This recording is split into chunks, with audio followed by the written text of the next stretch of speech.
Nawazak from Think Turkey, and today we have a special guest on with us today. Keith, also known as Not a Dubai Broker, famously on social media.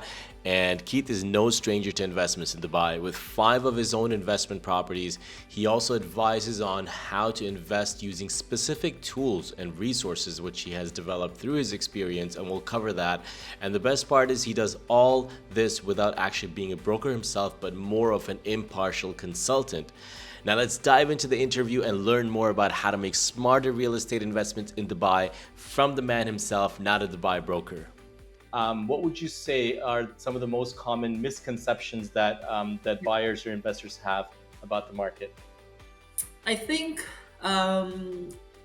thinking that projects can get you 50% ROI in a year, I think that is that is a sales tactic we hear a gazillion times, but quite hard to manifest, especially in this market.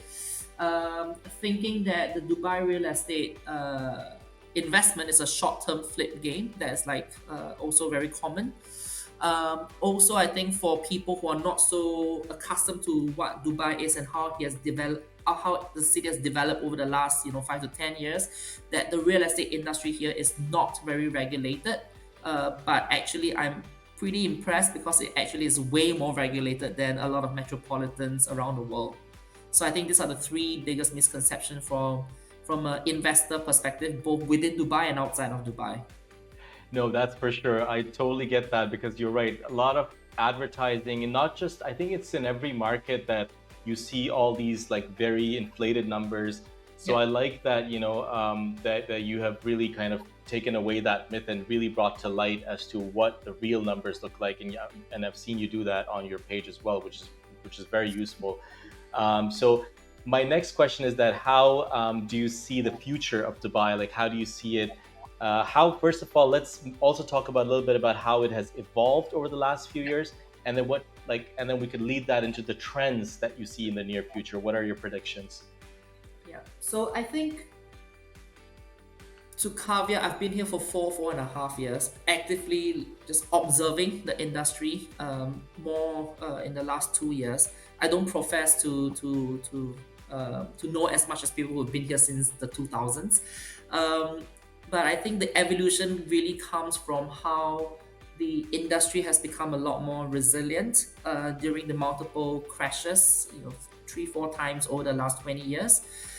How regulations has come into play where DLD, RERA is a lot more regulated than before. And also the spring of new communities that previously is considered inaccessible is now like a hot area. So it's quite fascinating how when I first came to Dubai in 2019, I lived in the marina.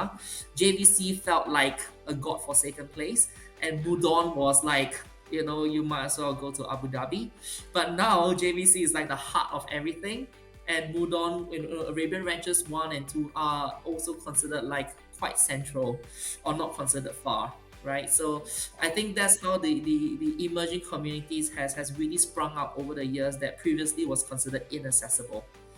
And this segues really quickly and nicely to the near future, because I think Dubai is really building a lot more inland and a lot more southwards with the emergence of communities like the Valley by Emar, Damak Hills too. These are places that are quite desert-like until the last year or two, and also more southwards with the advent of the new airport that might come in the next 10 years. So I think that is where Dubai is building. Dubai is such a huge city anyway, right? It's barely scraping the surface in terms of buildable land.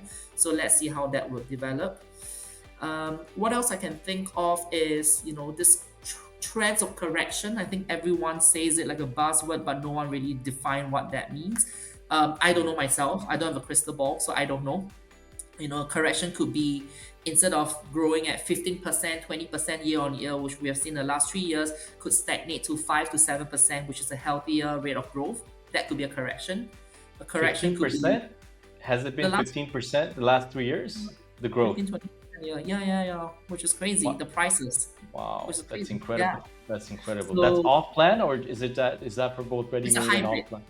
It's a hybrid. Okay, just as a Right. okay hybrid. Okay, that's And it also interesting. depends on the Okay. area. Some areas were going like crazy. Some areas are are doing okay, fine. So that is that. But correction could also mean being flat, as the demand and supply are in equilibrium. And some people say correction as if it's like the pandemic prices where everything crashed by 35%, which again is triggered by external events, not market fundamentals. That's quite hard to pin down. So that's the future. Whether or not it's which definition of correction, that remains to be seen. Do you feel, Keith, that more and more people are choosing Dubai as a destination? Like I know, like for us, we're kind of outside of the UAE, so we have our own kind of perspective. We see, I mean, I feel that I do see a lot of movement moving Mhm. towards Dubai. A lot of the media, the PR, and we have that inner feeling as an outsiders that yes, there is a lot of movement. But as a person who is actually based there, what do you say about that? I think I believe this is true. That there are a lot of new immigrants coming in. The reason why that is twofold. I think the first one is the world is becoming more and more volatile, and Definitely. Dubai is a safe haven through and through. I think if you look at COVID when I was here in 2020, Dubai's quote unquote lockdown lasted 6 weeks versus the likes of Australia, Singapore, Germany, when I've lived, is 2 3 years Right. at least.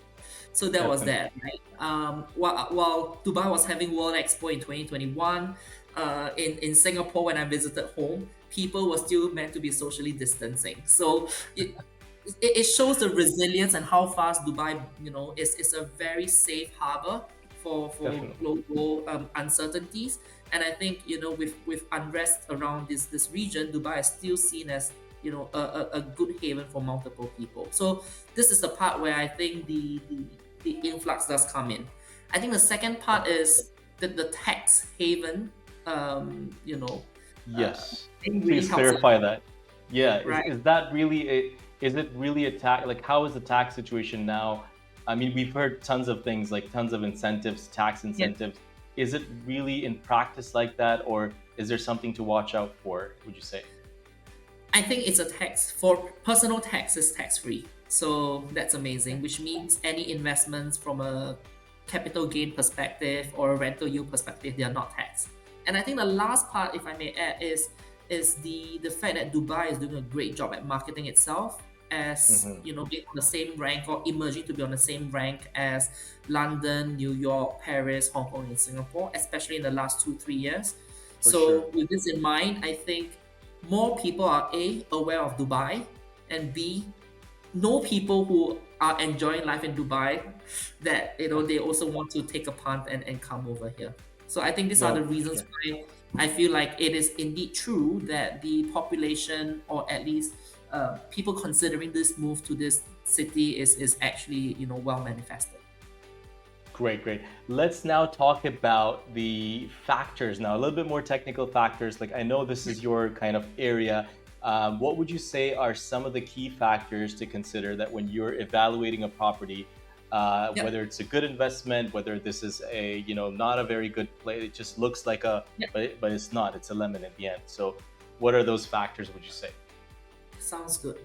I think the first question, even before I look at the factors, is the terminology of good investment. I think everyone has very different goals.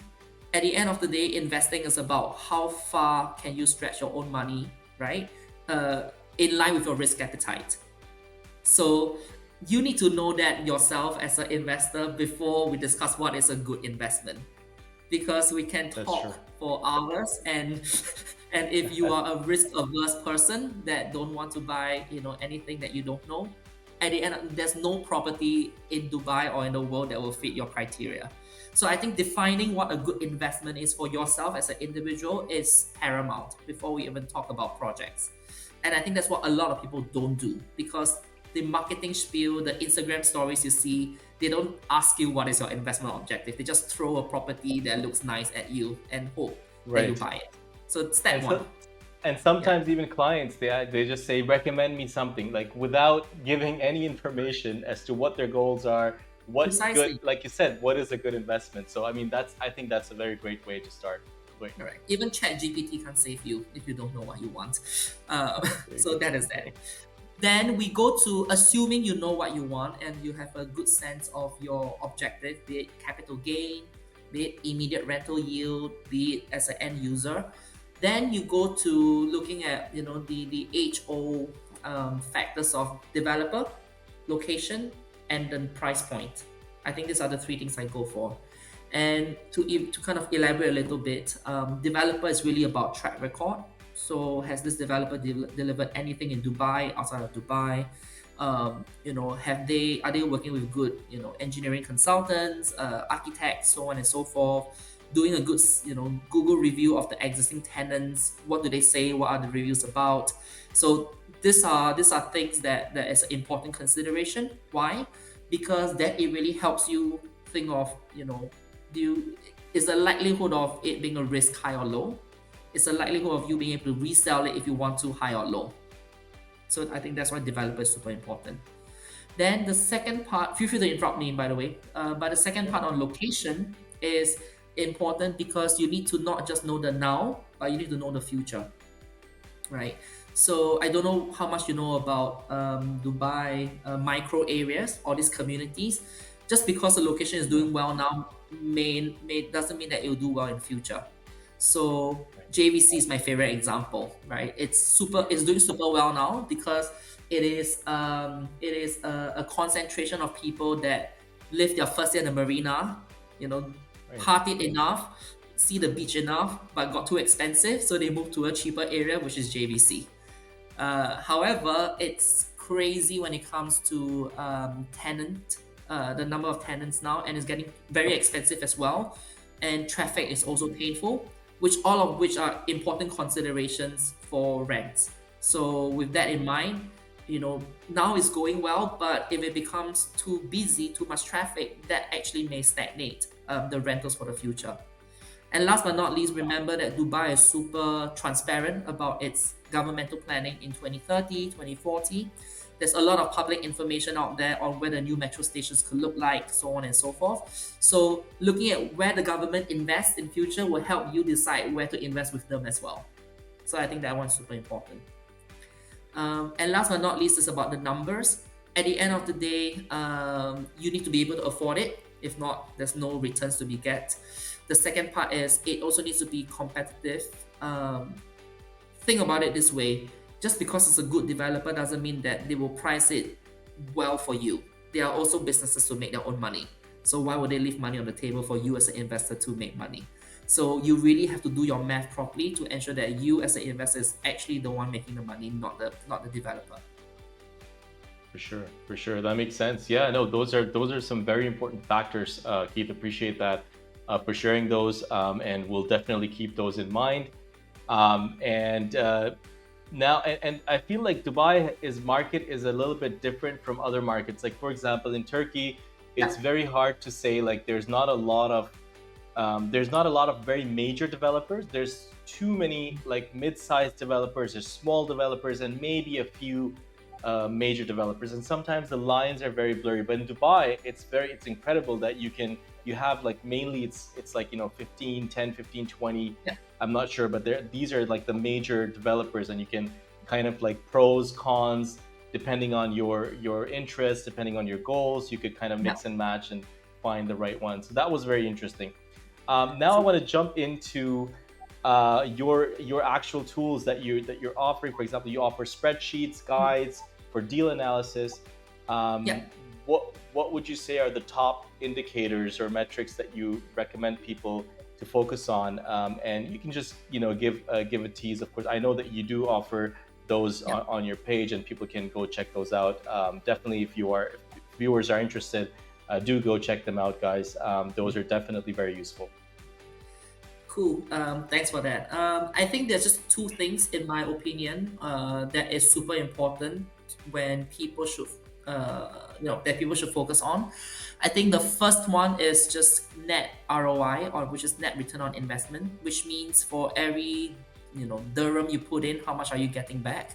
Why this is important is because as I mentioned, investing is about stretching your money as far as it can, based on your risk appetite. So if the project they're investing is not giving you that amount, let's say 7% is always what I say is good to aim for. If you can find other assets or other buildings or other, I don't know, vehicle that gets you 10%, why would you buy a property that's giving you 7%? Really Of doesn't course. matter at the end of the day. So knowing what that expected rental of ROI or return on investment is super important. The second thing or indicator I think is very important, and people Just tend to to forget.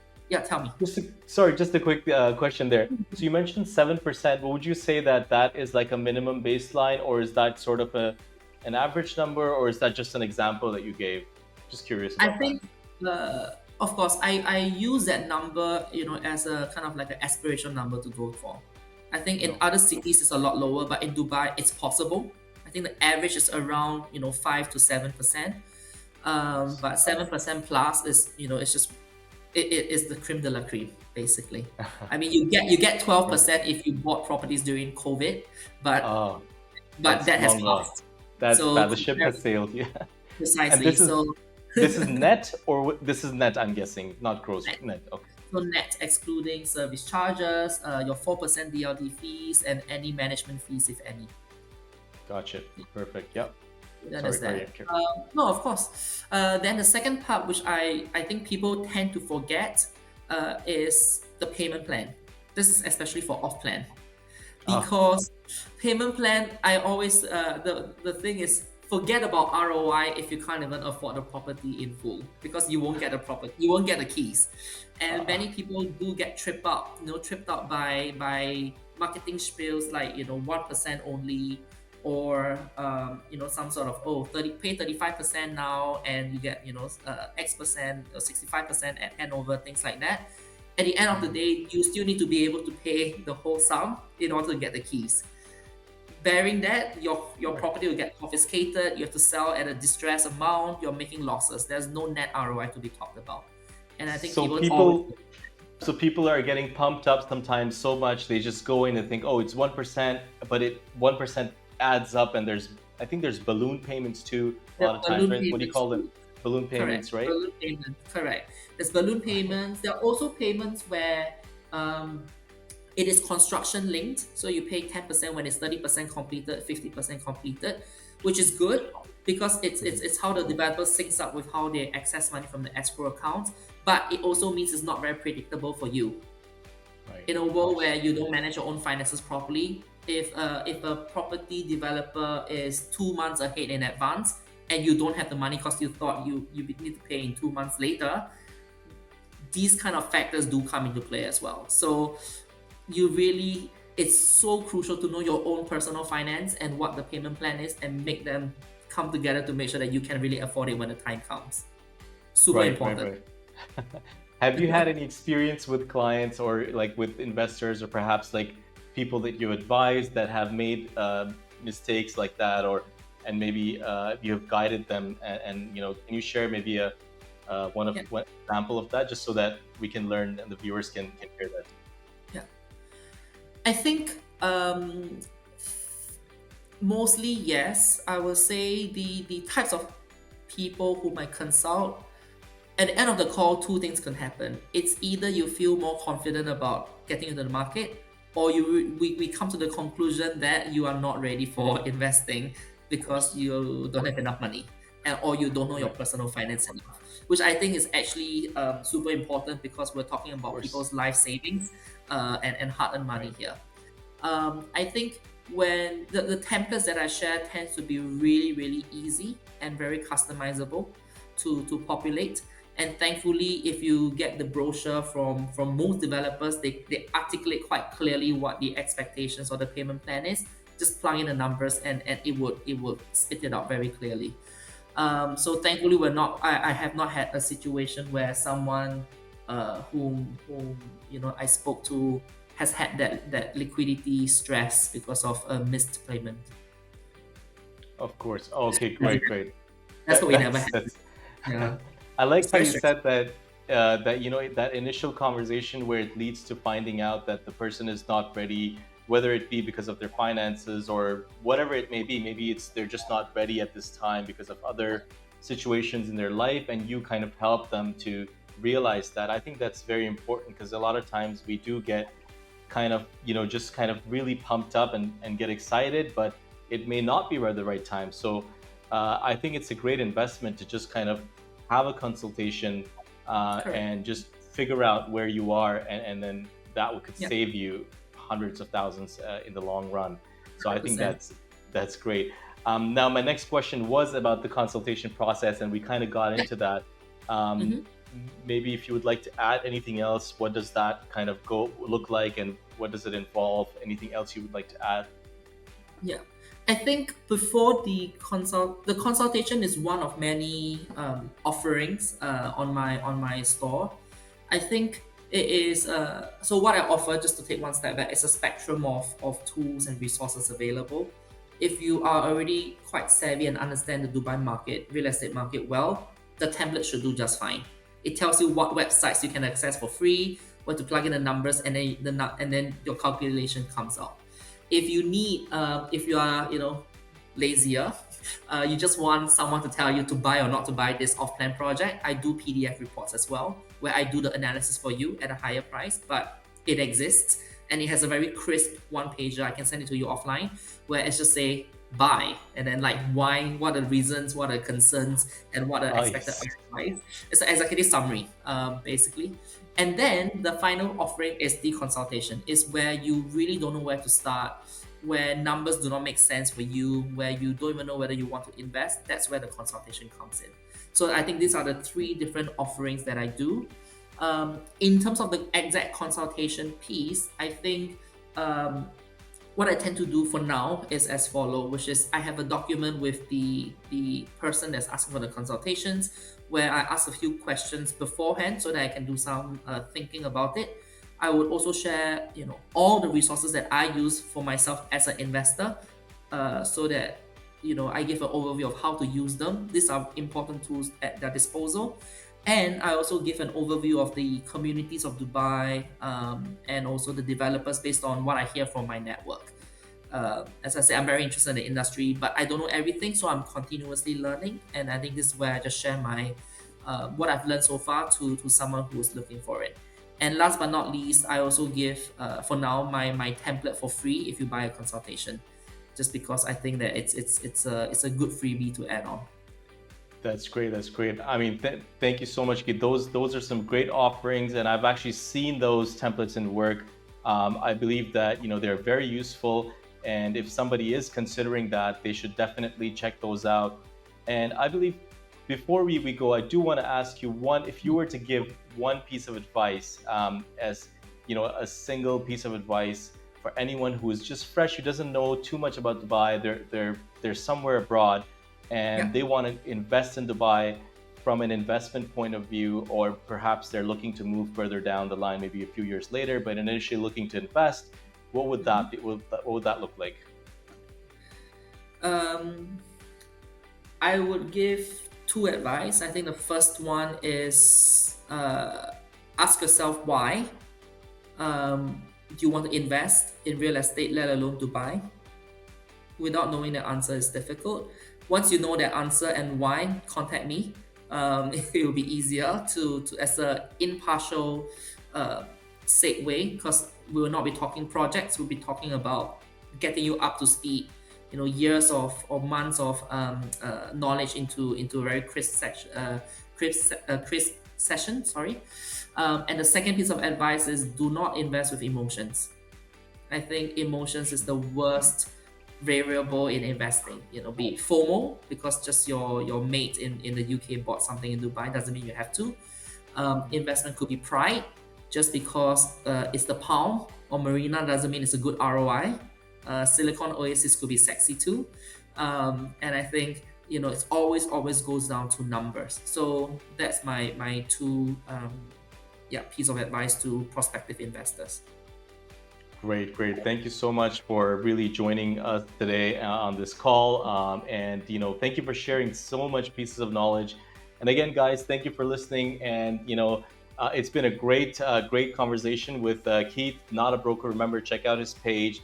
And again, if you are looking to invest in UAE, feel free to get in touch with us. We are collaborating. Like Keith, we are working together, collaborating. So he does very great consultations.